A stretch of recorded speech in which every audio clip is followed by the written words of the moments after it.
How do you live a novel life, full of different random experiences? I have one answer to that question, one piece of the puzzle. I'm doing monthly experiments. Every month I set out to do something outside my ordinary routine. For example, I've done cold showering, journaling, and decluttering. As I was trying to figure out what to do for the next month, I stumbled across this TED Talk, Try Something New for 30 Days by Matt Cutts, who articulated why these monthly experiments, or challenges if you will, could be very useful. In a month, you can add or subtract a habit. In a month, you can do something that you've always wanted to do. I know what you might be thinking. Building a business, making a movie, start exercising, or stop watching YouTube late at night may take longer than a month to properly perform. And it might be right, but the concept is to devote a single month into changing a behavior, making a craft, or just experiment with your life in order to see what happens during that limited time period. All you have to lose is a month, but you can learn a lot of things and make many memories. These experiments makes the months memorable.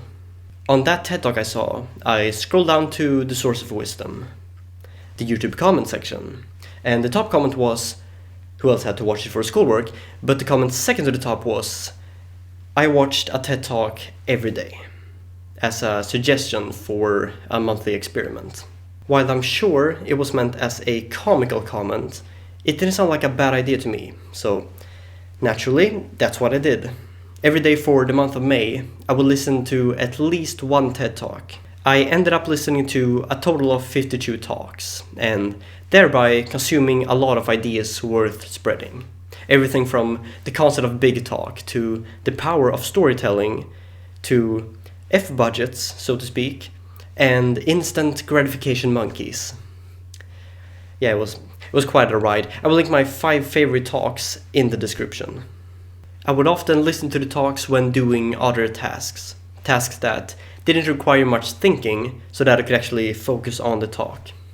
I normally wouldn't watch the talk, so if the speaker would make a visual point, I would have to go to my phone to see what was going on.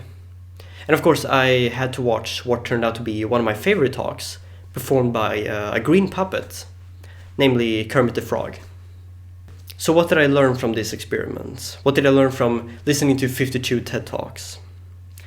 Mainly this. Consumption of this kind of instructive content without reflection or action is just mindless consumption. You might feel like you're learning stuff by listening to TED Talk after TED Talk, but are you really? Is it a good investment of your time and your energy? For me, the answer is quite neutral. I did do reasonable things while listening to the talk, so it wasn't a waste of time by any means. And I did listen to some interesting talks, and some less interesting talks. I had some good laughs, and I heard some good ideas. However, there were just too many ideas to properly digest in that short time period. If you're attempting this experiment, I recommend you to listen to a maximum of 1 talk a day, and include some room for documentation of your reflection. Ask yourself what you learned and how you can apply that knowledge to your life. I didn't know what to expect from this experiment. I guess I wanted to have some kind of epiphany from listening to great minds and great stories, but I didn't. This experiment just confirmed that passive consumption of instructive material is just an illusion of progress. This quite messy experiment worked as a bridge to a far more focused one. The TED Talk How to Get Your Brain to Focus by Chris Bailey gave me the idea for the next monthly experiment. Do something boring for 1 hour a day.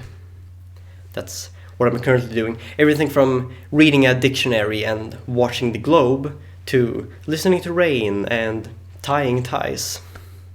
The idea is to get a dopamine detox. I've done about 10 monthly experiments so far. Most of them have been great, others not so great. But all of them have been worthwhile, and that's why I want to leave you with this idea. What if you stepped out of your comfort zone? Just one step in 1 month. I want you to think about something that you've previously been thinking about doing. Perhaps something related to programming a behavior, creating something, or just experimenting with your life. Think about something and then do it for 1 month. Thank you.